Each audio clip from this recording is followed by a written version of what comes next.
damos paso ahora sí a Gustavo, para que ya de lleno nos cuente cómo logramos un sonido profesional en casa, Esa Gus. es la pregunta que nos hacemos todos. Bueno, qué buena pregunta. Pues antes que nada, un poco lo que estábamos hablando antes, ¿no? Al final, lo más importante es comprender que para que las cosas estén bien, tienen que estar bien desde la raíz. Entonces, ¿a qué me refiero con eso? A que si no tenemos una buena toma, una buena sesión, una buena grabación o buenos elementos, que pueden ser desde librerías hasta grabaciones que nosotros hagamos en casa, porque hoy bueno, el tema de la pandemia aceleró toda esta situación, pero ya era algo que se estaba dando, que la gente grabara más en su casa, ¿no? Como esta posibilidad, yo creo que hoy la tecnología nos ha llevado a un punto donde nos permite trabajar desde casa para empezar desde maquetar un proyecto para después meterte en un estudio profesional o bien terminar un proyecto en casa completamente, ¿no? Entonces, la base de todo es tomar buenas decisiones desde el principio. Yo muchos, veo muchos cursos y charlas y videos y todo. Soy muy curioso, me gusta investigar, me gusta ver qué sucede siempre en el mercado, qué es lo que se está hablando. eh, y te das cuenta que todo el mundo te dice, te voy a enseñar a mezclar, te voy a enseñar a masterizar, pero nadie te enseña a grabar.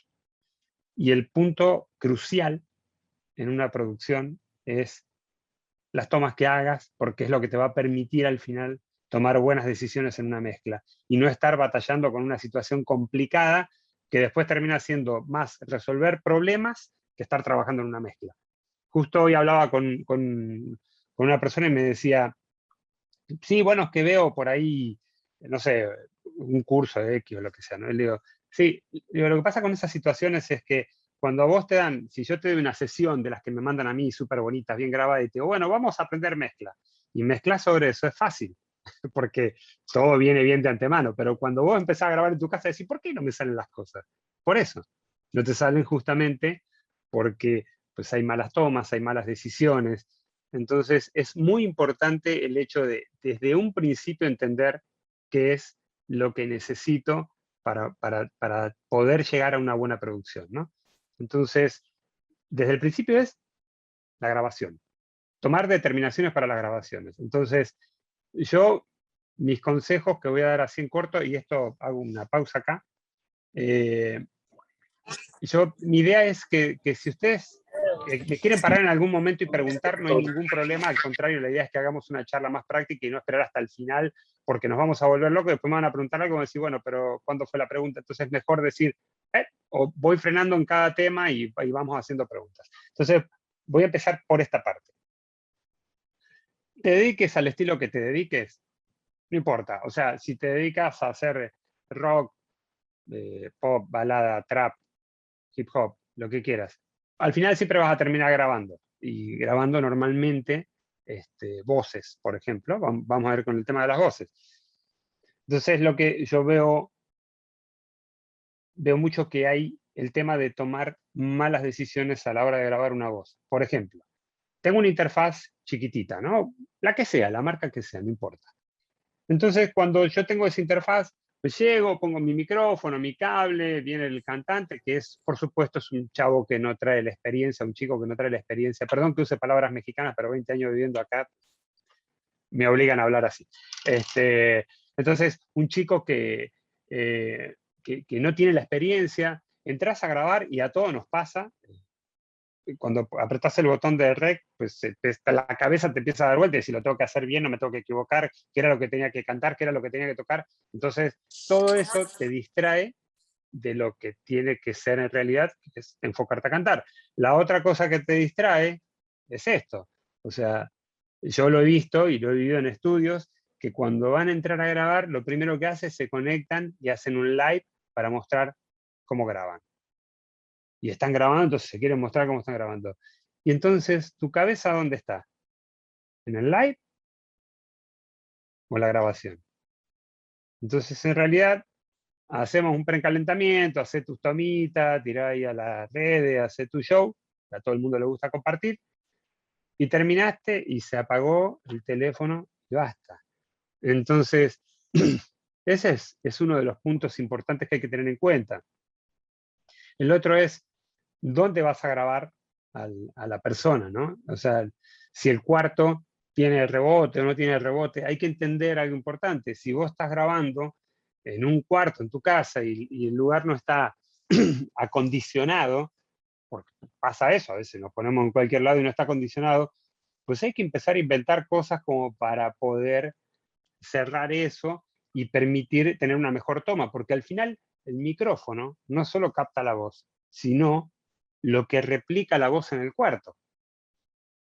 ¿Sí? Entonces, como yo estoy captando también no solo la voz, sino lo que está replicando en el cuarto, pues al final, cuando yo quiera mezclar, voy a tener un excedente que después sí, lo saco con un diver. No, porque ya estoy matando un montón de frecuencias y no está bueno eso. Entonces, si yo hubiese tomado desde un principio la precaución de armarme un biombo con palo de escoba y frazada, porque se vale, porque en todos lados se graba así, no es que los estudios pro tengan ese biombo perfecto, muchas veces agarrás mantas y todo y empezás a poner y empezás a armar porque pues se necesita, ¿no? Entonces, no sé, si lo conocen, el ingeniero que graba, que mezcla a Arctic Monkeys, pues el man usa un panel acústico arriba del bombo para que el micrófono del bombo no capte ni los toms ni el tambor, ni los platos. Entonces, no se compra nada, pon un panel cualquiera ahí y tapa, ¿no? Entonces se puede hacer, hay un montón de cosas que te pueden ayudar a resolver en el momento. En este caso, se puede armar un biombo con manta. Yo siempre digo que ahí en los supermercados te venden unos percheros que son con rueditas de plástico y cañitos de metal, que los podés subir y bajar. Te compras 2 de esos o 3 y le pones la manta así, te hace una cabinita para grabar, te lo desarmás, lo guardás y ya no te ocupa lugar en la habitación. Punto. Resuelve. Que eso es lo importante, es resolver, ¿no? Entonces, eso y el hecho de entender que hay una dinámica a la hora de cantar. Y no importa el estilo, siempre hay una dinámica. Entonces el cantante puede, al no comprender bien cuál es la dinámica, pues se pone y vos ves que empieza por ahí, se pone más poderosa la voz y entonces satura, y esa saturación es un problema. O uno dice, voy a calentar la señal y le sube la entrada de la interfaz de audio, y en realidad lo que estás haciendo es una distorsión digital, que es un daño, que no produce nada positivo, al contrario, es completamente negativo, porque después quitar eso es un dolor de cabeza. Entonces, lo más sano es volver a hacer la toma. Para evitar todo eso, lo mejor es siempre tener un buen nivel en la grabación, de estar tranquilitos, no se fijen tanto en la forma de onda que ustedes ven que los software hacen, sino más bien escuchen lo que está sucediendo y graben unas tomas de precalentamiento y vayan escuchando cuál es su piso de ruido con respecto al cuarto, con la toma, ¿no? Y si hacen un biombito así como le digo, pues les va a solucionar un montón la situación de quitar todo ese rebote que hay en el cuarto normalmente, ¿sí? Y con eso tranquilamente se puede grabar una voz, se pueden grabar equipos de guitarra. Yo he grabado baterías en el cuarto de mi hijo, ¿sí? Entonces, pues, había que grabar y no teníamos, el estudio no se podía utilizar, entonces pues se grabó así, armamos la batería en el cuarto, usamos colchón contra la pared, metimos biombos con manta, así, con sillas altas y palo de escoba, todo, y grabamos, estuvo genial, ¿no?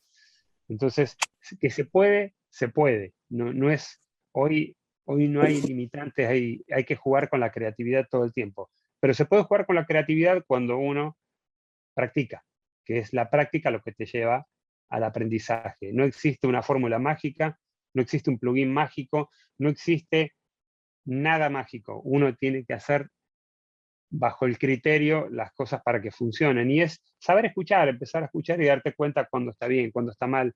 Y decir, si no te convences, hago una toma más, ¿no? Y tengo una como de backup por la duda. Entonces eso va a ayudar un montón. Y esas cosas se pueden hacer en casa, sin la necesidad de ir a un estudio top a grabar o a un estudio, ¿no? Hasta ahí, ¿alguna pregunta? Ustedes me dicen, ¿eh? Yo sigo. ¿Preguntas, preguntas? ¿Nadie? No, no sé, Gustavo, perdón, no sé si Sí, después lo venga, vas a venga. tocar el tema de micrófonos, microfoneo y demás.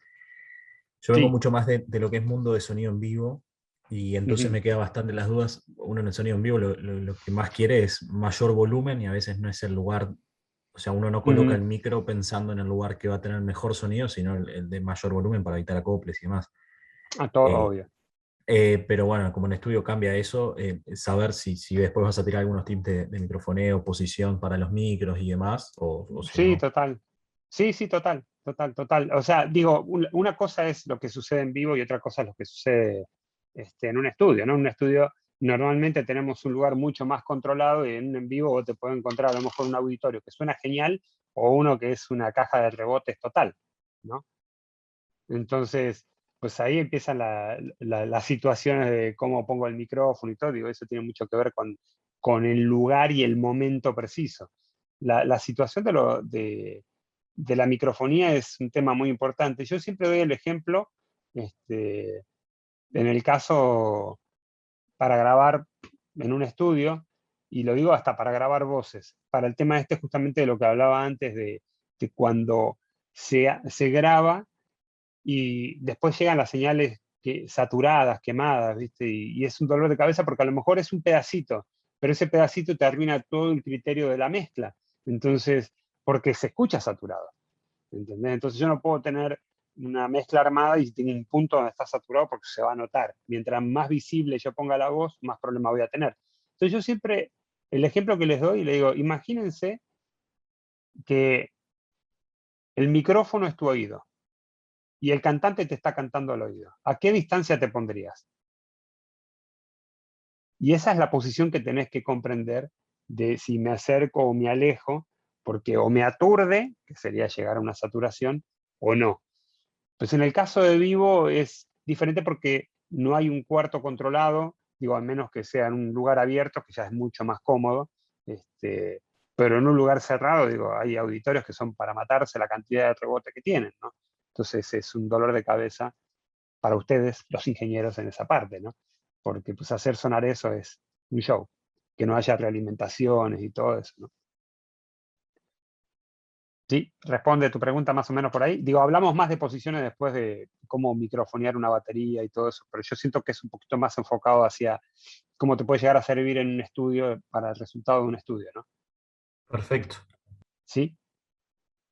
Entonces, bueno, ¿alguna otra pregunta? ¿No? Bueno, sigo. Entonces, básicamente eso sería un poco el tema de cómo hacer la toma de las voces, pero también antes de hacer una toma hay algo más importante que eso, ¿sí? Que es la interpretación. Y la interpretación tiene que ver con varios factores. Uno es el ensayo, que la persona sepa lo que está haciendo, lo que está cantando. Lo que yo recomiendo ahí siempre es, antes vos cuando ibas a un estudio caías con tu canción escrita en un papelito, ¿sí? Venía con la canción escrita o impresa, o fotocopiada, lo que sea. Y entonces el ingeniero se ponía la letra en la consola ahí y empezaba a leer lo que estaba cantando el cantante. ¿Por qué? Porque eso te ayuda a entender si la dicción de lo que está diciendo está bien. Entonces, uno como ingeniero tiene que ayudar a la persona que está del otro lado a orientarla, porque al final el que sabe es uno que está de este lado y el otro viene y canta, ¿no? Pero ¿quién tiene el control de la situación? El control lo tiene el ingeniero. Entonces el ingeniero tiene que estar atento a lo que está pasando, revisando. Si ustedes ven muchas veces, pues en los estudios grandes hay un ingeniero y un asistente, y el asistente está checando los niveles y el ingeniero está escuchando que la toma esté bien. O sea, se trata de eso, ¿no? Entonces, por ejemplo, yo cuando me toca producir, jamás grabo, porque lo que hago es, digo, cuando voy a un estudio, ¿no? Pongo un ingeniero al lado mío que se encargue de grabar con el asistente, de controlar todo eso, y yo me encargo de cuidar que la toma esté bien hecha. Sí, de que el cantante esté cantando bien, que esté interpretando bien. Para eso lo que yo hago en la hojita, le digo, bueno, a ver, vamos a ver las frases, ¿qué dice esta frase? Si la frase habla de desgarro, pues al final yo le tengo que dar esa intención a la letra. No lo voy a decir riéndome, pues sería una sátira, sino, ¿sí? Entonces, bueno, al menos que la canción sea una sátira, no sé. Pero al final lo que se busca es la interpretación. Yo voy a dar un ejemplo para que ustedes lo entiendan y creo que les va a quedar muy claro este ejemplo y van a entender de qué estoy hablando. Y esto nos ha pasado a todos. Te suena el teléfono, te llama un amigo y vos hablas, hola, ¿qué haces? ¿Cómo andas, che? Bien, bien. Y ya lo escuchaste como que no es el mismo de siempre, ¿no? Entonces te empieza a contar, che, ¿cómo estás? No, bien, bien, qué sé yo. ¿Qué te pasa? No me pasa nada. No, algo te pasa, no me pasa nada. Entonces, pues ahí empieza la tira floja hasta que le sacás y te das cuenta que él tiene algo, ¿no? Te lo está diciendo, o sea, su forma de hablar te dice, él no está bien, o sea, algo le está pasando. Entonces, bueno, te cuenta que tuvo un problema X o una situación complicada. Y entonces lo que pasó ahí, que es lo interesante, si ustedes se dan cuenta, un micrófono de un celular, de cualquier celular, cuesta menos de 50 centavos de dólar. ¿Sí? No estamos hablando de un micrófono de $3.200 de bulbo con un amplificador, con un preamplificador de otros $5.000 y un par de bocinas de $12.000, $15.000. No, no estamos hablando de eso. Hablamos de un simple micrófono de un celular y la bocinita del celular que te está llegando al resto. Lo que llegó ahí fue un sentimiento, lo que la persona está sintiendo del otro lado. Entonces, al final, eso tiene que ver mucho con la grabación. O sea, cuando uno graba, si uno interpreta bien lo que está cantando, al público le llega, ¿sí? Le va a llegar eso, porque va a sentir la intención. Al final, hay que entender algo. Nosotros escuchamos como músicos, como productores, y sabemos que es un bajo, podemos saber qué teclado está tocando, a lo mejor podemos saber hasta cuál es el sonido de la guitarra o qué equipo está usando, porque ya tenemos como la onda característica, pero el público, el que está dirigida a esa música, no sabe si es máquina, no es máquina, si es Fender, si es Gibson, si es la marca que te guste, no importa, la gente no entiende eso, la gente entiende algo. Es lo que está diciendo el cantante y toda la música que va llevando esa historia, ¿sí? Entonces, la gente entiende eso y es importante por eso cuidar tanto la interpretación en el estilo que sea, porque hasta en el rap o en el trap necesitas, si estás haciendo una protesta, pues ponerle esa forma a la voz para que te demuestre de que yo estoy enojado y le estoy diciendo algo al sistema que no me gusta, ¿sí? Porque si se lo digo como princesita, no se entiende. Entonces, la idea es que si yo voy a decir algo, lo tengo que decir con lo que está contando la letra, ¿sí? Entonces, es muy importante la interpretación y esto tiene que ver mucho antes de la grabación. O sea, es muy importante que la persona sepa lo que va a hacer, porque si lo sabe, no lo tiene que pensar. No tiene que estar pensando, no me tengo que equivocar, ¿cómo era la letra? Va a estar más conectado con lo que está haciendo y es mucho más fácil dirigirlo, ¿no? Entonces, básicamente de eso se trata, ¿sí? Entonces, ¿alguna pregunta sobre esto? Porque que vos tengas un micrófono de $2.000 y un pre de $5 es un cuello de botella. Pero que vos tengas un pre de muy buena calidad, hay micrófonos hoy de gama media que son excepcionales. O sea, te podés comprar un Shure, no sé, un SM7B, que hasta Jackson grabó en Thriller con ese micrófono, con el SM7, no era el B, y es excepcional. Podés agarrar un micro como, no sé, de la línea de Blue, de la línea de los Rode, el NT1, el NT2, son microfonazos, son micrófonos que no son costosos realmente y resuelven súper, súper, súper bien. Me he probado de todos los micrófonos, de todos los colores y sabores, y yo veo que mucha gente, y lo entiendo, a veces mucha gente tiende a buscar la marca por seguridad, ¿no? Pero pues hoy hay una gama de micrófonos impresionante y te encontrás con unos micrófonos increíbles. Yo he tenido desde Neumann, de Neumann he tenido el U87 Vintage, no el I, porque el I no me gusta tanto. He tenido el TLM49, que para mí de la línea de los TLM es el mejor. El 101, el 102 y el 103 no me gustan tanto porque son muy brillosos para mi gusto. Eso es gusto personal, ¿eh? para mi gusto, brillan demasiado. Tienen una curva así. Digo, cuando vas a comprar un micrófono, al final hay que leer la hoja técnica y entender dónde están las curvas y todo. Y el TLM tiene eso que en la parte alta se sube unos 5 dB y es algo que, o sea, es para mi gusto demasiado. ¿Se puede corregir? Claro que se puede corregir. Pero si ya traes una voz brillante desde un principio es un tema, ¿no? Entonces, hay muchos micrófonos de gama media muy buenos que se pueden utilizar. Entonces preferiría un buen pre porque al final voy a tener una mejor captura, pero también aparte del pre necesitas un buen convertidor. O sea, es como que tuve una cadenita, ¿no?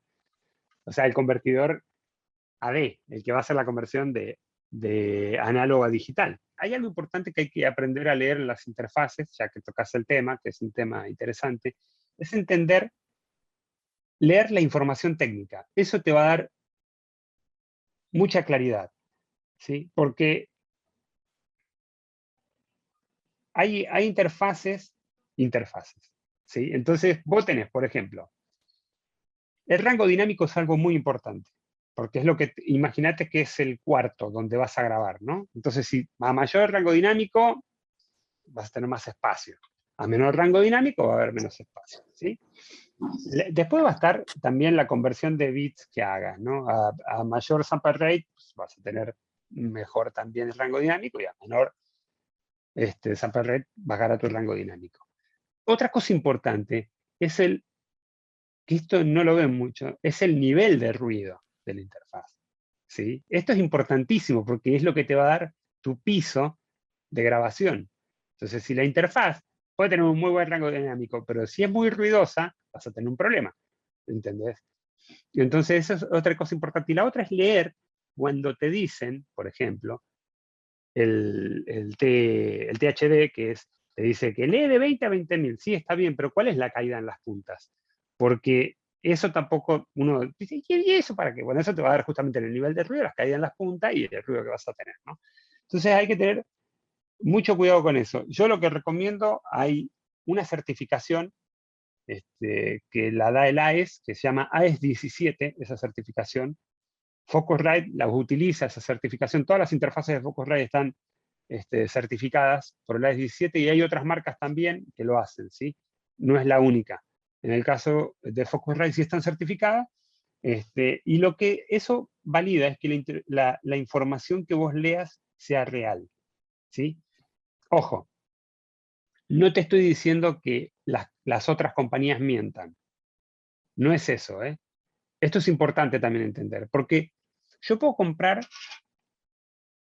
un chip que cuando yo leo las especificaciones me dice que este chip, así estoy leyendo, me dice que da 124 dB de rango dinámico.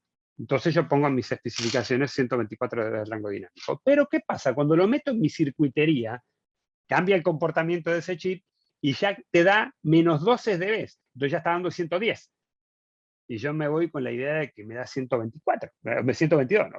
O sea, en realidad, 124, perdón. Entonces ya tengo 12 dB, o sea, serían 112 de rango dinámico. Está bajando, o sea, y es mucha cantidad eso. Entonces es importante poder entender eso. Yo creo que las dos cosas fundamentales que tienen son esa y el nivel de ruido, que hay que tener mucho cuidado en checar eso, porque al final cuando vos estés grabando con micrófonos, principalmente, es un arma de doble filo, ¿no? Eso es fundamental en las interfaces de audio. Hay muchas. Yo no voy a decir ni que una ni es mejor ni es peor.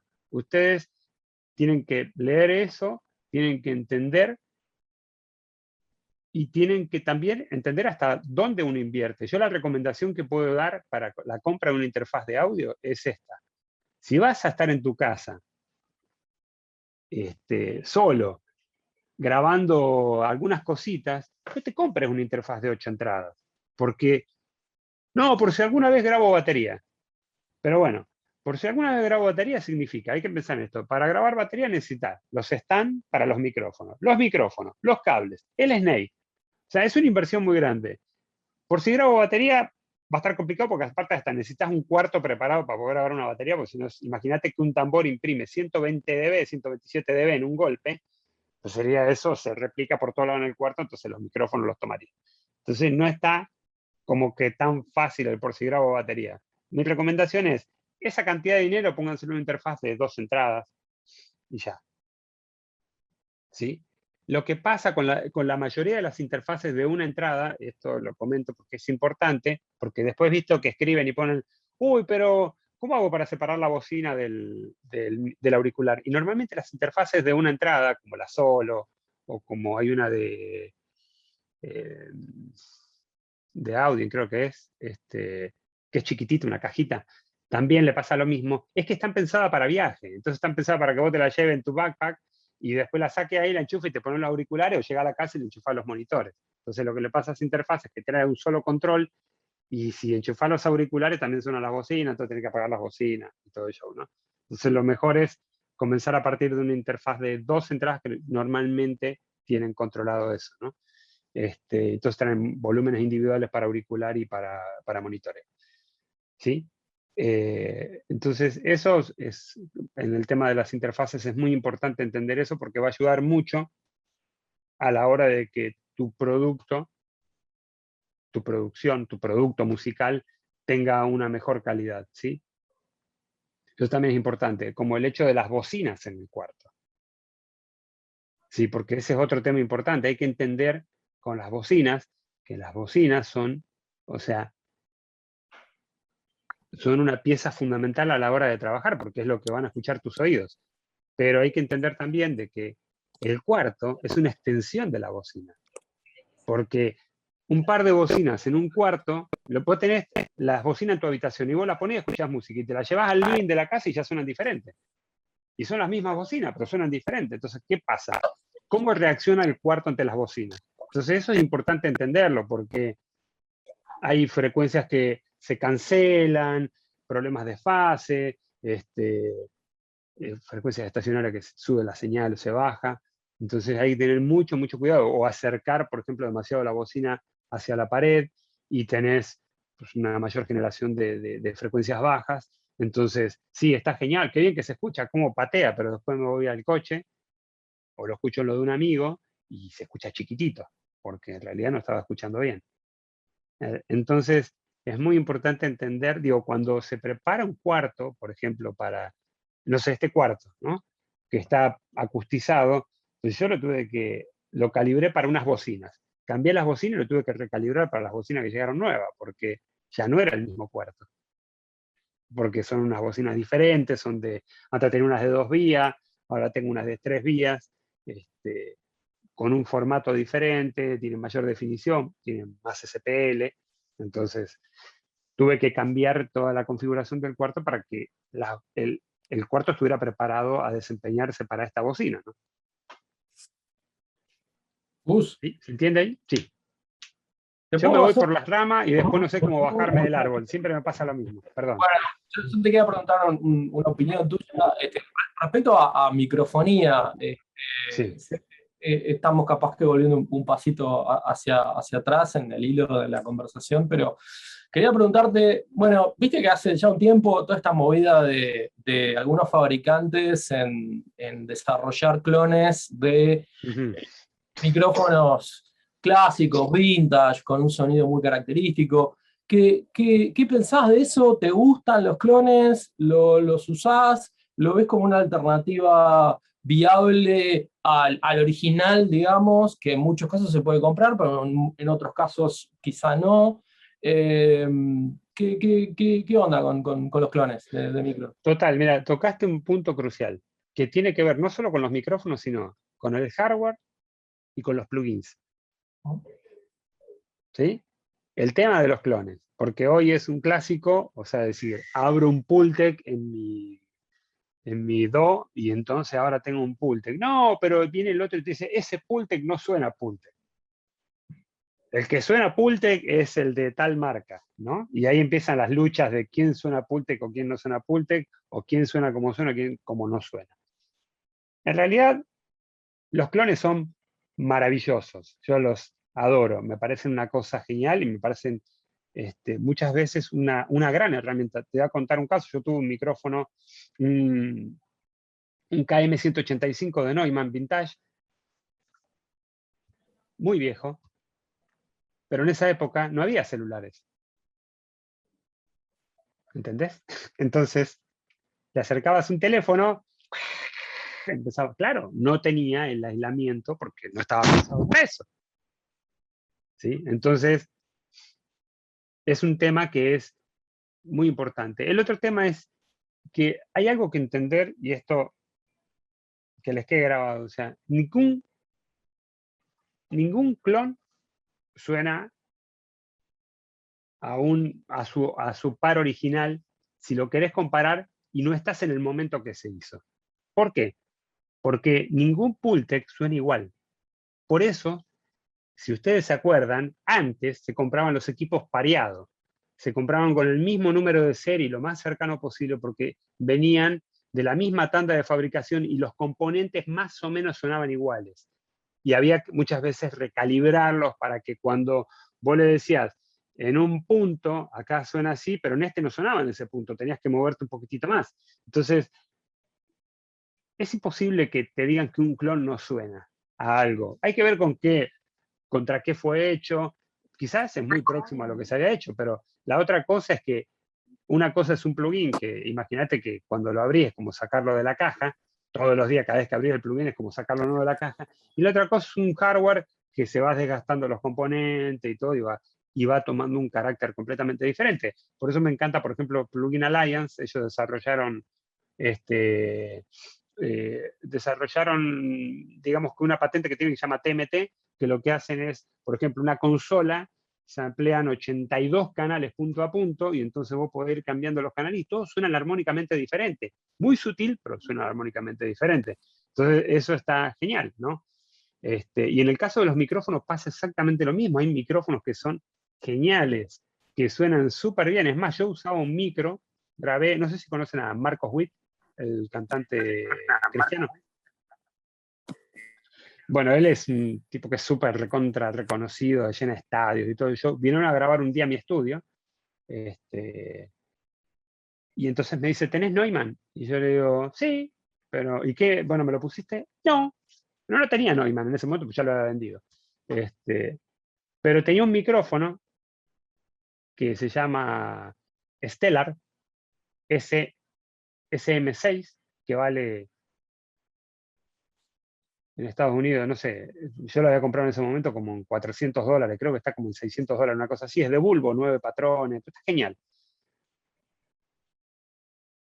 Y le hice una modificación, o sea, le pedí al loco cuando lo compré que me haga unas modificaciones, cambié el bulbo y todo el show para tener otro sonido, y puse ese micro, ¿no?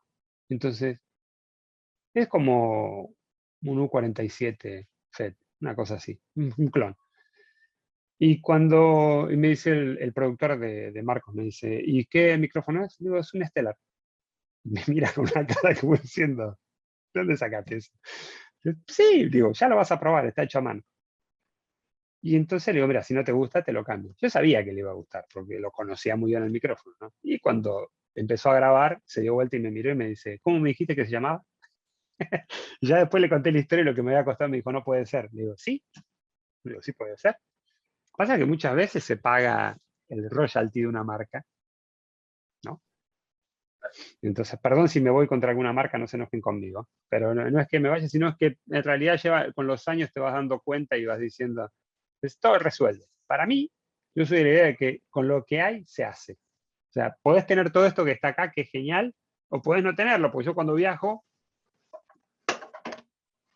con esta, con una 2 y 2 de tercera generación, y esto es mi estudio, con mi computadora y los plugins que utilizo. Bye, listo. Ni más ni menos. Y sigo trabajando sin ningún problema. O sea, no digo, no puedo trabajar porque no tengo mi compresor de bulbo sí, no lo tengo, bueno, uso otra cosa, no hay problema. Entonces, por eso desde casa, lo que hablamos antes, sí se pueden hacer cosas, sí se puede trabajar, sí se puede grabar, sí se puede sacar un material completamente profesional, pero sí es importante saber qué es lo que estás haciendo, porque eso es lo que te va a llevar a terminar un buen material. ¿Sí? Uno de los grandes problemas que tienen las grabaciones hoy, que yo lo noto mucho, son las frecuencias bajas y medias bajas. Es la lucha eterna. Acabo de hacer una una audionota al respecto en Focusrite Latam. Porque sí, a todos nos gusta que suene dulce y ponchado, pero en realidad eso es parte después de un proceso en el mastering y cuidar mucho la mezcla. O sea, yo veo, a mí me mandan sesiones, por ejemplo, yo uso Pro Tools, uso Logic, uso Ableton, y ahora me ando inmiscuyendo en el mundo del Cubase, ¿no? Entonces, normalmente me mandan las sesiones y yo trabajo con, digo, mandame la sesión, o mandar los stems, o mandar la sesión, así entiendo cómo lo tenéis armado todo, y me doy cuenta que ponen, por ejemplo, un limitador en el master. Entonces, si vos pones un limitador en el canal master, lo que va a suceder es que al final todo, o sea, toda tu música va a reaccionar de una manera diferente. Todos los instrumentos, todos los sonidos, los efectos van a cambiar armónicamente y vas a tener una respuesta completamente diferente. Cuando quites eso, vas a decir, ay, ya no suena más como antes, no es lo mismo. Y esto se los digo porque me pasa mucho que le mandan, gente que manda a los clientes una mezcla, y se las mandan con un limitador, y después me mandan a mí para masterizar, y me dicen, mira, te mando para que escuches con el limitador cómo quedó, porque así lo tenés que igualar. Digo, bueno, dale eso, digo, ¿para qué querés otra cosa, no? Si vos querés que yo masterice, me tenés que mandar una mezcla limpia, sacame todo el bus. A lo sumo, si querés un compresorcito para redondear, ok, está bien, te lo permito, pero no más que eso, ¿entendés? Y entonces, si ustedes quieren trabajar en la mezcla, y tener, como darle esa redondez, mi consejo es, agarren, hay muchos compresores de master, de bus, entonces pueden utilizar, no sé, para los que tengan interfaces Focusrite, pueden utilizar bien la suite Rep, que viene el ecualizador y el compresor, que son una maravilla. Yo tengo acá este es el ecualizador, y el plugin anda genial también. Cuando vos registrás tu producto, tenés acceso a una membresía que se llama Plugin Collective y Sound Collective para los que tengan Novation. Y entonces cada 2 meses te regalan plugins. Si vos te registrás tu producto. Si no lo registrás, te lo puedes registrar, así sea de primera generación, no pasa nada. Yo me compré el ecualizador de los años 90 y lo registré, así que imagínate. Entonces lo puedes registrar, y cuando lo registras te da acceso a un montón de plugins. Ahora están regalando un saturador de bulbos, una emulación que está muy buena, y un delay analógico también que está muy bueno. Y estos plugins van quedando ahí, y las ofertas de 2 meses lo puedes bajar por esos 2 meses, y hay otros que quedan fijos para siempre para poder bajártelos, ¿sí? Entonces, estos que se llama la suite, es Focusrite Suite, y es Red 2 y 3. El 3 es el compresor y el 2 es el ecualizador. Bueno, ponen el 3 en el bus master y le ponen el ratio o ratio en 1:5:1, que es nada, abajo. Dejan todos los parámetros como está, lo ponen en 1:5:1, y el ataque va en lento y el release en rápido, al máximo. Lento, rápido, ¿sí? Y le empiezan a dar al make-up. Y cuando levanten el make-up, van a ver cómo la música va a empezar a sonar redondita y poderosa. Y con eso ya no tienen más nada que hacer. No se preocupen, que les va a sonar genial, va a sonar súper bien y van a tener un control. Si quieren controlar también, pueden poner un ecualizador en frecuencias, o sea, abajo, cortar abajo, digo, dependiendo del estilo, pero pueden cortar con una curva de 12 dB por octava, que es una curva medianamente suave, en 40 Hz, y ya, ¿no? Y con eso pueden controlar un poco la parte baja. Pero eso, y sus mezclas, mi consejo es, usen un búmetro, que les dé una referencia buena. Si hay búmetros gratuitos que se pueden bajar y que les dé una referencia buena. Por ejemplo, en mi caso, como yo mezclo a una sumadora, entonces tengo 32 canales abiertos, lo que hago es que en los grupos pongo búmetros, y con eso yo tengo la capacidad de ver cada canal que está haciendo, ¿no? O sea, qué señal estoy mandando, y tener controlado. Yo lo uso a menos 18 dB, ¿sí? Entonces eso a mí me permite tener un control sobre el paso entre el software, el hardware y la vuelta al software, ¿sí? Entonces, eso es una de las formas de trabajar para mí que es muy, muy, muy cómoda. ¿Sí? ¿Vamos bien hasta ahí? ¿Algo que haga falta? Yo me voy, yo sigo, a mí no me paran. ¿Alguna pregunta por ahí que quede alguna duda con respecto a esta parte del bus master y eso? El búmetro lo puedes poner en el canal master, por ejemplo, y tener una referencia. Yo les clavo, hay uno que se llama, te digo enseguida, para que lo tengo acá abierto en mi Pro Tools. Soy malo para los nombres. Dame un segundito. ¿Dónde está el Pro Tools? Acá está. A ver. Aquí están. Me voy a traer para acá, ya está a la vista, no me da, mira. TV Pro Audio. Y te digo enseguida qué compañía es. Mira, te digo enseguida la compañía. A ver, la compañía se llama, sí, TV Pro Audio. Lo buscas y el búmetro es el MB chica meter, o sea, meter tos.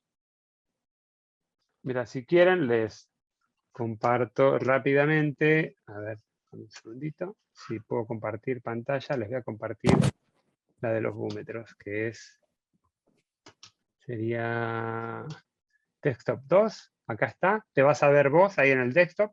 Creo que ya lo están viendo, ¿no? Para que voy a tocar el Pro Tools. Y ahí corro esto. ¿Y lo ven ahí? Compartir, perdón. El bien tonto yo. ¿Ahora sí lo ven? Sí.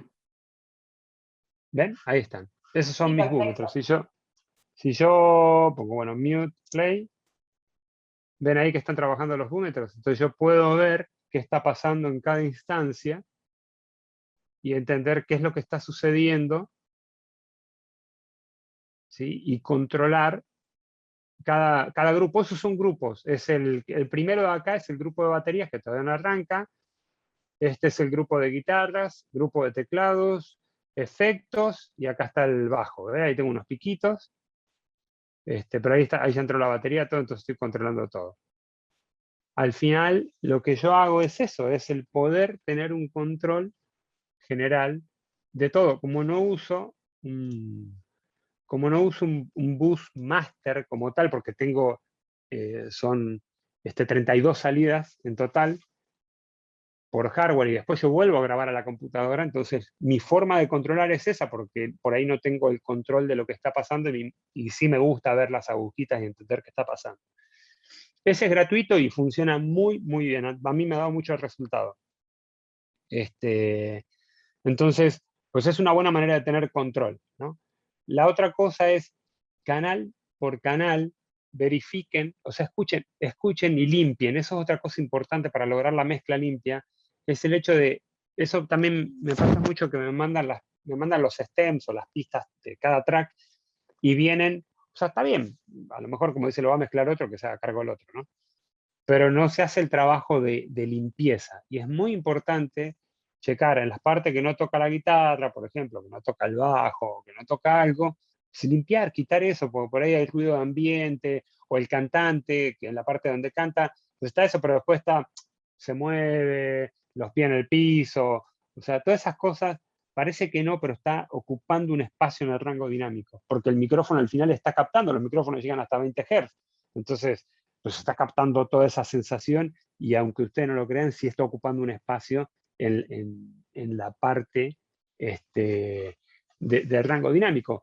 Antes se usaban compuertas para eso, antes eran los gates que se usaban para cuando algo no estaba sonando, pues se cerraba la compuerta y quedaba limpio el canal, ¿no? Entonces no tomaba ese ruido. Entonces eso es importantísimo, usar ecualización. Si van a usar ecualización es importante. Este es otro consejo, como muchas veces pasa que los cantantes son como una montaña rusa, ¿no? Que pasa que por ahí están muy fuertes y por ahí están muy despacitos. Entonces, yo lo que recomiendo es automatizar. Lo primero que haces es automatizar la pista. Nivelás toda la voz, o sea, la automatizás como para que la voz esté lo más controlada posible, y después pongo un compresor. O sea, primero pongo un ecualizador donde corto, por ejemplo, en la voz masculina en 100 Hz con una curva de 12 dB por octava, para que quede la colita, para que tenga ese cuerpo y todo. Si suena muy encajonado a la voz, le hago una curva de shelf, una destante en 240 Hz más o menos, y voy bajando y voy viendo para sacarle ese cajón.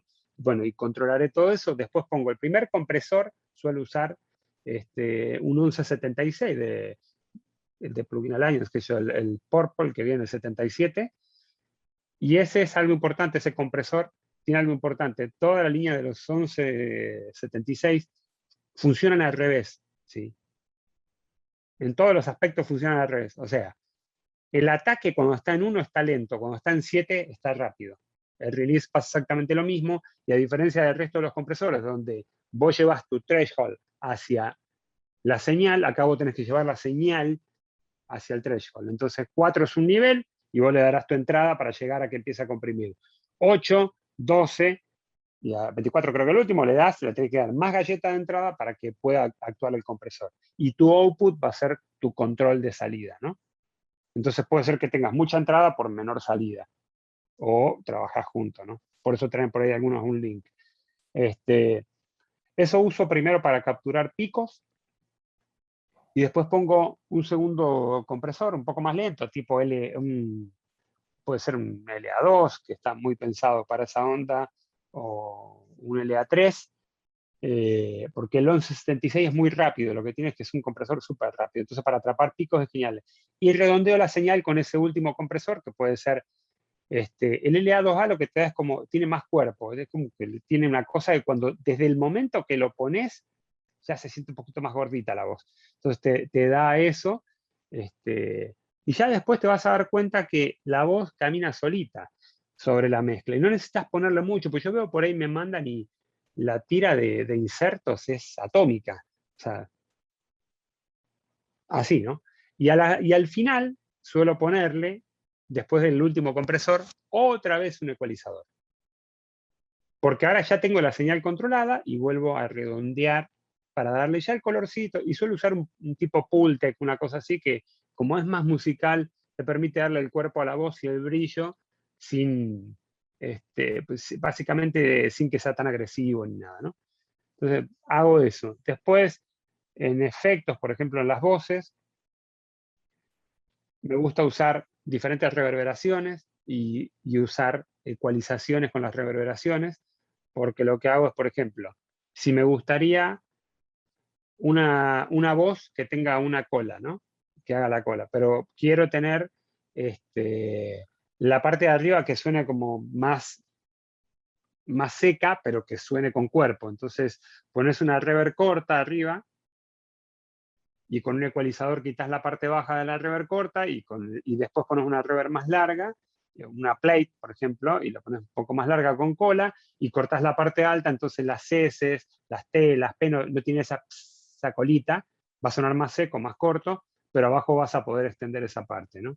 Entonces, jugar mucho con el ecualizador es una herramienta súper alucinante, porque te permite llevar los sonidos a donde vos quieras al final, ¿no? Y siempre entender que cada sonido que tenés para la mezcla ocupa un lugar en la mezcla. Entonces, si ocupa un lugar, tenés que darle el espacio necesario. Voy a dar un ejemplo. Un piano. Porque el piano ocupa bastante banda, ¿no? Está por todos lados, repartido. Entonces, si yo pongo un piano solista con una voz, pues obvio, le voy a dar al piano cuerpo para que suene allá abajo bien bonito, el peso del grave.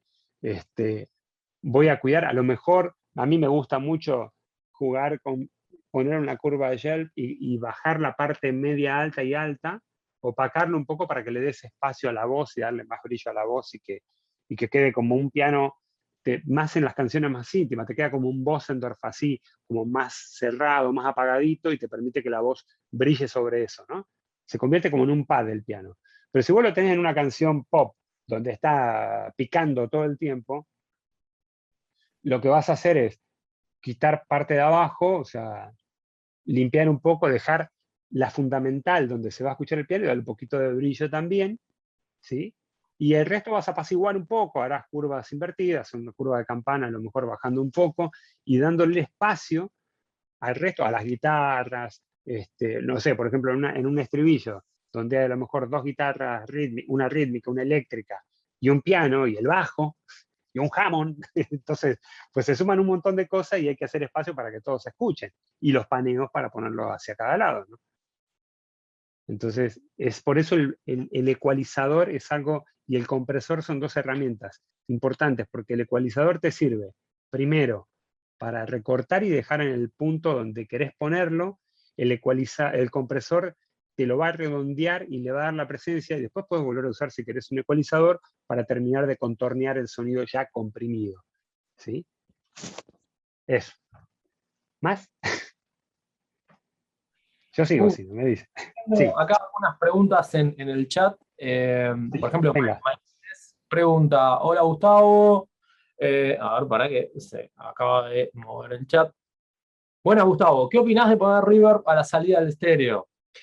Agustín pregunta, ¿qué opinás de los plugins nativos de FL Studio? Y Franco pregunta si solés ecualizar en midside. Voy con todos. El ¿Sí? primero era los plugins nativos de... No, ¿cuál era el primero? Era Reverb en el Master. Ahí va. Reverb en el Master. No, yo no soy partidario. Yo. No quiere decir que no esté bien, ¿eh? Ojo. Yo. Hay gente que dice que no hay que ponerle reverberación al bajo, pero acabo de mezclar un tema de John Patitucci con Dave Weckl y el bajo venía con una reverb así de gigante. O sea, no, no hay una ley como tal. O sea, si suena bien y amerita, olvídalo. Es eso. Lo bonito de la música es eso, que es creativa. ¿Sí? No es una cosa de molde. O sea, la música es creativa, es completamente creativa. Al menos que te quieras encasillar en algo muy fijo, ¿no? Pero lo bonito es crear, investigar, romper para crear cosas nuevas, ¿no? Esa es mi filosofía, ¿no? Por lo menos eso, es siempre investigar. A mí me preguntan si uso plantillas para mezclar, y cuando mezclo un disco, ¿viste? Porque ya tenés como medio armado, la sesión de batería es la misma, el bajo, las guitarras, todo, y jamás uso plantillas, siempre vuelvo a empezar de cero, y por ahí descubro que a medida que voy mezclando, voy encontrando sonidos que me encantan, digo, mira qué bueno que está esto, y empiezo a jugar porque me voy metiendo más con el material, me voy conectando más, y a veces hasta que vuelvo a otras mezclas y las vuelvo a retocar y le digo, che, ¿te acuerdas la mezcla que te había mandado? Sí, te voy a mandar otra para que escuches. Porque quise cambiar algo porque lo interpreté de otra manera completamente diferente, y para mí es más un trabajo artístico que un compromiso de que me pagan por mezclar y punto, ¿no? O sea, lo hago de esa forma. Entonces puedo llegar a volver atrás y decir, no, mira, me gustaría que escuches esta versión que acabo de hacer de vuelta porque me quedé con una duda y creo que esta versión me gusta más, ¿no? Si la querés tomar, tomala, si no, no importa, pero bueno, yo me saqué el gusto de poder hacerlo. Entonces lo veo de esa manera. Por un lado eso. Por el otro lado, plugins nativos de FL Studio. Los plugins nativos de todos los softwares son geniales. Andan súper bien. El instalar software pirata es todo un tema. Y yo les voy a dar un consejo y los voy a invitar a que vayan a mi Instagram, que es, ahora se los escribo, es Gas Music con X, se los voy a dejar ahí en el chat, para que ustedes vayan a mi Instagram, y en mi bio, se los escribo ahora, es Gas, así es mi Instagram, ahí se los dejé. Y en mi bio van a ver una nota que dice Crypto Hacking, o sea, van a entrar y les sale ahí un menú y van a encontrar el Crypto Hacking, ¿sí? Y eso es, véanlo porque es genial. ¿Cómo? O sea, esto es una realidad. Un tipo que hace un crack, no lo hace para que vos puedas tener un plugin pirata en tu casa y decir, mira, yo lo disfruto, tío, qué buena onda el que lo hizo, que ni sé cómo se llama ni nada, pero qué buen tipo, me dio a mí mi plugin pirata. No, en realidad tienen que leer eso porque está muy interesante. Se hacen, o sea, son granjas, o sea, tu computadora se convierte en una granja donde usan parte de tu procesador, tu internet y todo el show para el movimiento de las criptomonedas, ¿sí? Donde vos le estás ayudando al tipo a facturar muchísimo dinero con tu computadora y vos ni te enterás. Es más, si les interesa el tema, busquen las granjas digitales y ustedes pueden comprar una computadora, conectarla a internet y hacer una granja de criptomonedas. Lo rentan para eso. Es otro tema, no lo vamos a hablar hoy, pero bueno, pero es algo que es muy interesante. Entonces yo sí les recomiendo que vayan y lean esa nota para que entiendan a veces por qué las máquinas se ponen lentas, son un dolor de cabeza, y hay un montón de plugins gratuitos que son geniales y funcionan muy bien. Si no podemos pagar un plugin, o las compañías como, no sé, Plugin Alliance, cada tanto tienen ofertas de $24 un plugin, o como en el caso de Focusrite Innovation, que cada 2 meses te regalan un plugin, o sea, te están regalando plugins. Entonces, hay opciones.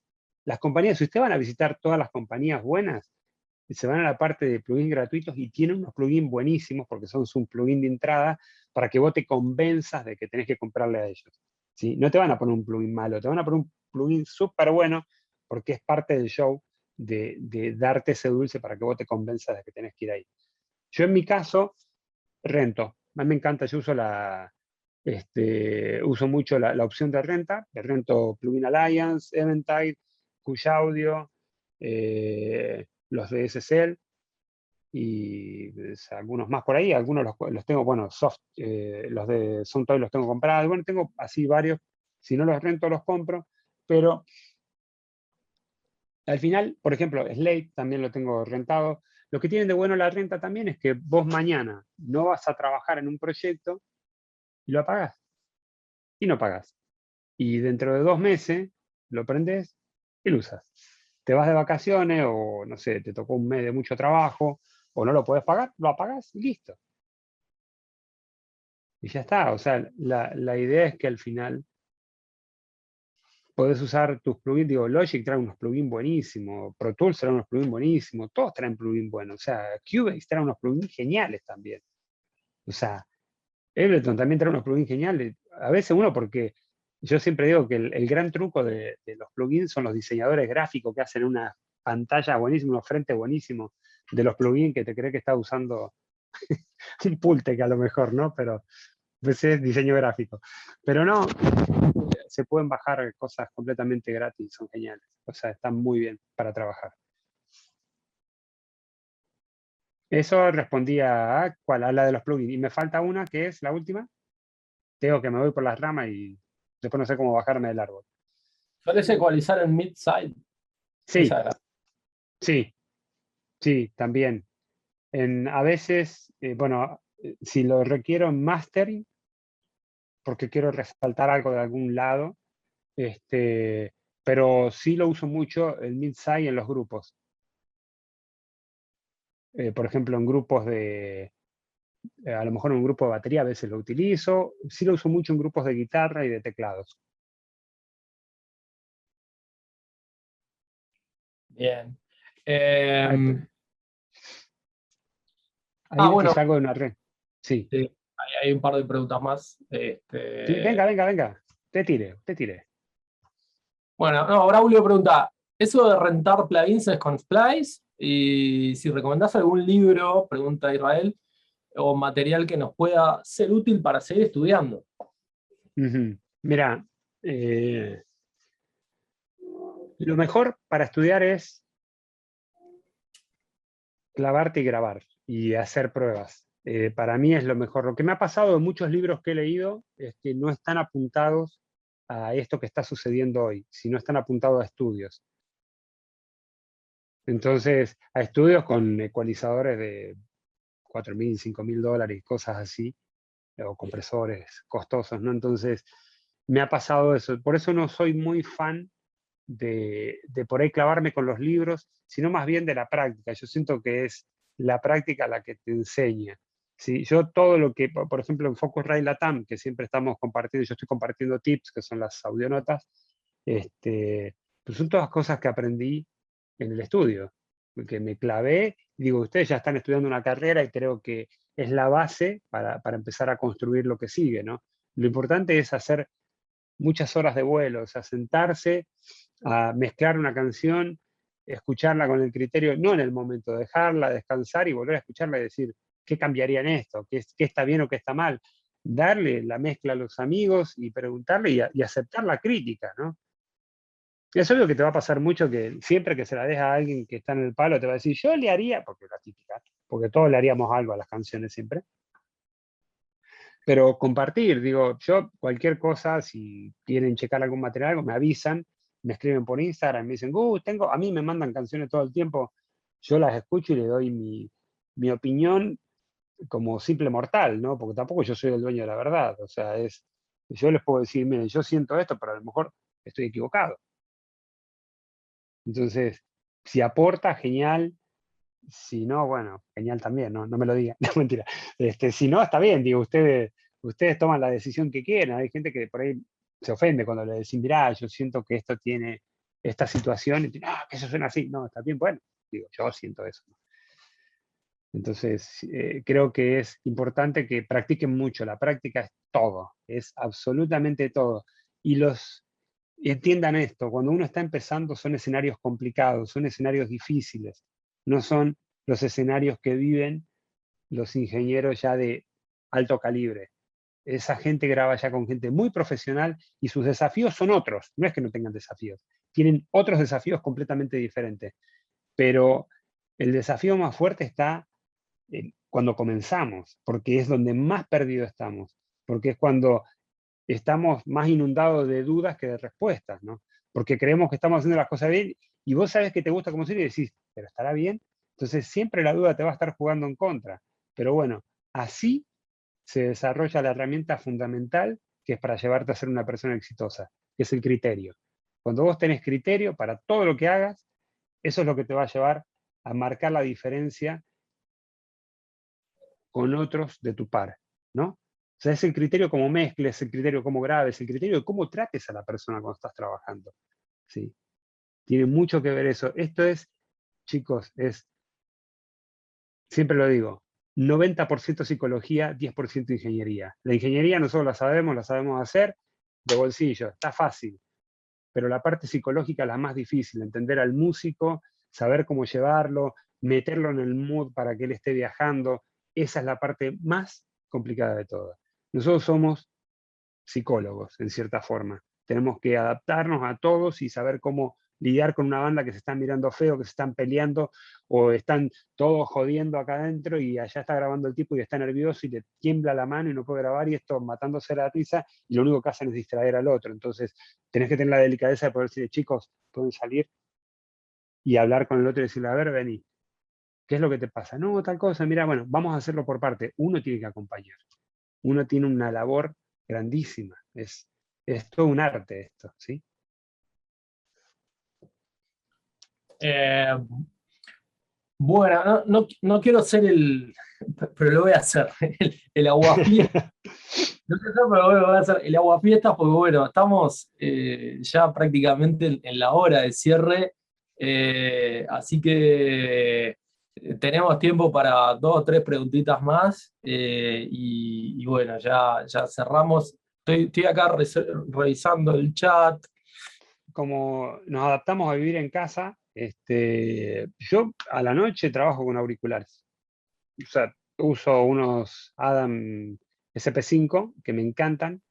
Llegan hasta 8 Hz, no tienen excesivo grave, o sea, son muy cuidados con esa parte. Son cerrados, pero como no trabajo tampoco a volumen alto, no me gusta trabajar a volumen alto. Es más, yo cuando estoy mezclando con las bocinas, lo que hago es pongo un medidor de CPL y trabajo entre 70 y 80 dB no más, porque eso me va a permitir, primero, escuchar bien y segundo, tener mucho más horas de vuelo en la mezcla, ¿no?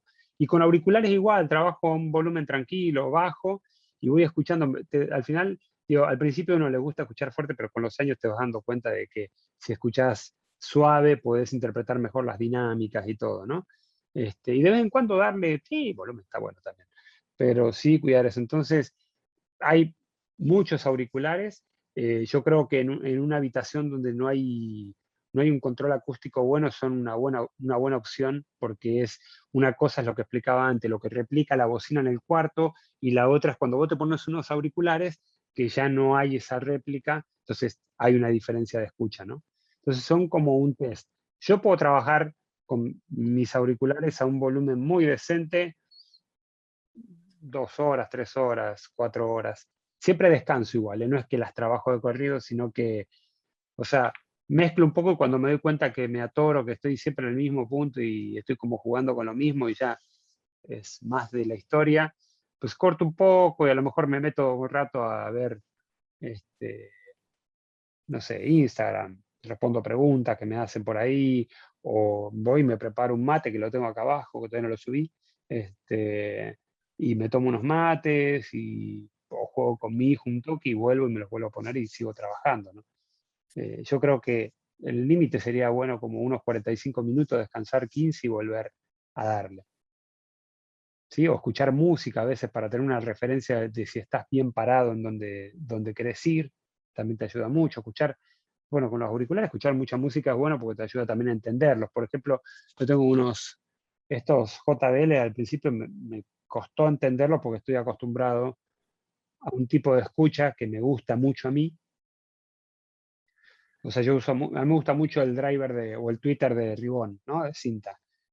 Pues, y esto es diferente, ¿no? Entonces, como que tuve que escuchar mucha música hasta que ahora ya los entiendo. Me los pongo y ya escucho y ya sé que las cosas que me sobran tienen que sobrar porque así suenan.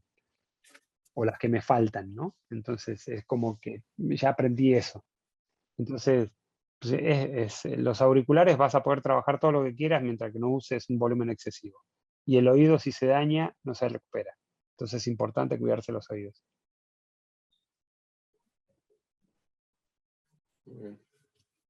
¿Sí? Bien, bueno, llueven las preguntas. Venga, venga, venga. Vamos Sí. a algunas. Buenas, Gus, pregunta Nico Griselka. Buenas, Gus. Te quería preguntar cuáles son las claves para lograr un buen low end. Mucho control de las frecuencias bajas y saber a quién le vas a entregar el poder y a quién no. Por ejemplo, si vas a tener un bajo bien poderoso, como lo pasa en la música electrónica, si te das cuenta el techno, por ejemplo, tiene unos bajos poderosos, pero los bombos son chiquitos. Se aparecen como una sopapa, ¿no? Así. Pero lo metes con ese bajo gigante y te parte la cabeza. Entonces, saber a quién le vas a entregar el poder para que no haya una lucha, ¿sí? Entonces, mucho control en la frecuencia, saber entender en tu mapa de frecuencias a quién le vas a entregar el poder en cada lugar. Y eso es una mezcla sana y te permite jugar para que cada elemento haga lo que tenga que hacer. Si yo pongo un sub-bass y meto un bombo con sub y meto un pad y que tiene un poco de sub, bueno, voy a tener un show ahí abajo impresionante. Pero si yo a ese pad le corto eso y al bombo le corto eso y dejo el bajo con el sub, porque será el líder en esa parte, pues va a ser genial. Y después, compresión, ¿sí? Ecualización, compresión, para controlar eso, para que se redondee y pues empezar a jugar con los elementos, ¿no? Para ir hacia una buena limitación, que ya será en el mastering eso, ¿no? Ahí, justamente. Bien, eso, ya no digo más nada. Bueno, Fernando pregunta, muy buena en instancia, muchas gracias, Gustavo. ¿Qué recomendarías para Nada. un buen resultado grabando guitarra criolla en casa?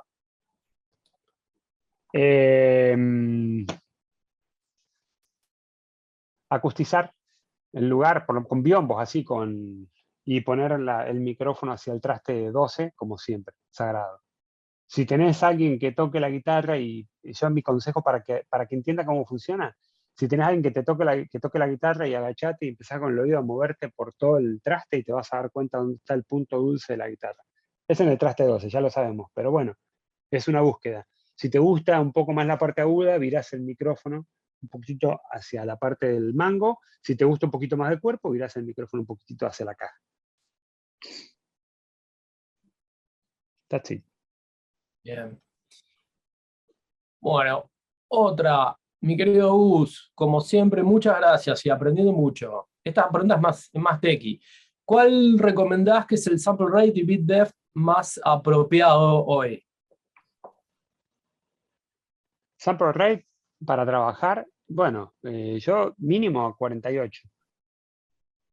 32 bits flotantes sería. Sería como lo ideal, ¿no? Digo, mucha gente trabaja a 44.1 y te dice, bueno, pero ¿por qué? No pasa nada, qué sé yo. Bueno, te puede ir a 88.2. También hay que tener cuidado el hecho de que mientras más arriba nos vamos, menos recursos tiene la computadora, ¿no? Entonces, correr 60 pistas a 88.2 pues, está fuerte, ¿no? Necesitas una buena máquina para correr eso. Entonces, yo creo que 48 es una buena definición. Se puede trabajar muy bien a 48. Y después, cuando exportás, sí te vas a 44.1, 16. Algo importante, mucha gente le gusta trabajar a 96 kilohertz, pero yo recomiendo más trabajar a 88.2, porque 88.2 es el doble de 44.1. Y a la hora de hacer la conversión hacia abajo, los cálculos matemáticos son más sencillos para la computadora y los hace mucho mejor, y hay menos problemas de aliasing y un montón de cosas que pasan ahí, y bueno, no hay que usar tanto dithering y todo eso. Bien. Bueno, yo tengo una última. Sí, venga. Yo soy el de las preguntas de algo que hablaste hace minutos atrás, ¿no? Pero Sí. me quedé colgado con esa visión y con ese approach muy energético que tenés de las distintas secciones instrumentales en una mezcla, cuando hablabas de los búmetros y decías, bueno, chequeo o chequeen como consejo, bueno, la sección rítmica, la sección armónica, en fin, para monitorear la energía de cada una de esas distintas secciones. Mi pregunta ¿es algo que haces el 100% de las veces religiosamente? Siempre. Ok. Siempre. Absolutamente siempre. Es fundamental si querés tener una mezcla sana y grande. Si vos te chupás todo el rango dinámico, todo el espacio en la mezcla, pues no va a haber para jugar en el máster y no va a haber para crear esas dinámicas copadas. A veces no nos damos cuenta, pero como decía, un tambor imprime 120, 127 dB en una mezcla, y no te das cuenta, pero el tambor pica y se va hacia arriba y te está ocupando un espacio, y después ese espacio es un problema, porque cuando vos estás poniendo un compresor, ese tambor está sobresaliendo, aunque vos lo escuches genial, ¿no? Pero en el rango dinámico está sobresaliendo y tenés que atrapar ese tambor, y si lo empezás a aplastar, aplasta la canción y ya es un show, ¿no? Entonces, si uno tiene un control de lo que está pasando, muy cuidado, a la hora después de terminar la mezcla y llevártelo a un mastering, es fácil, es muy fácil. Es lo que te permite hacer que las mezclas suenen grandes, ¿sí? Que es algo que a mí me encanta, que las mezclas suenen grandes, no apretadas y comprimidas. Puede sonar fuerte sonando grande, que es el sonido que se usa normalmente a un nivel profesional. Si uno quiere entrar al mercado, un poco lo que hablábamos al principio antes de la charla, ¿no? Si vos querés entrar al mundo del trap, del hip hop, del estilo que quieras, no importa. Si no sonás profesional, no entrás. Ya es así de simple. Es eso, porque tenés que ser competitivo con tu audio, ¿no? Tenés que llegar al punto de poder ser competitivo con el audio. Y desde casa sí se puede hacer, claro, pero es horas de vuelo. Nada, y vuelvo a repetir lo vigente, no existe un botón mágico. No existe el botón mágico ni las bocinas mágicas que apretás un botón y me lee en mi cuarto y ya solucioné el problema. Eso no pasa. Eso no pasa.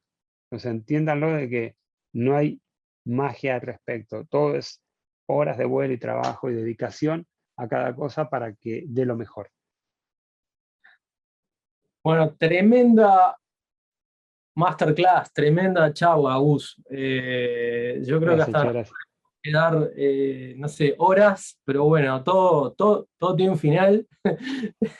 Así que simplemente, bueno, agradecerles a todos los que se conectaron, a todos por las preguntas, por la terrible onda.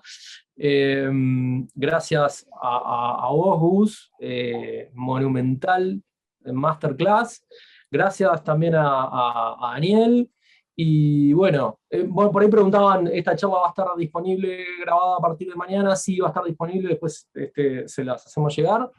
Y bueno, muchas gracias a todos por este espacio, y gracias, Gus, nuevamente por este momento y estas enseñanzas y estos aprendizajes que nos dejaste. Muchísimas No, gracias. gracias a ustedes. Gracias a ustedes, a todos los que participaron, por aguantarme como siempre. Y nada, abierto, me escriben, cualquier cosa que necesiten, me escriben con todo gusto. Digo, a veces me demoro en responder, pero es porque pues, estoy haciendo otras cosas, pero siempre paso, siempre estoy en el Instagram, siempre respondo todos los mensajes uno por uno, me tomo el tiempo de responderlo. Y nada, abierto a cuando quieren hacer algo de vuelta, yo con todo gusto. Me sumo a lo que quieran, a charlar del tema que quieran charlar. Si puedo aportar algo positivo para todos, con muchísimo gusto lo hago. Seguro que sí, estuvo genial reunirnos este rato. Bueno, muchas gracias, damos por cerrado, lamentablemente ya por terminado el evento. Gracias a todos por conectarse y hasta la próxima.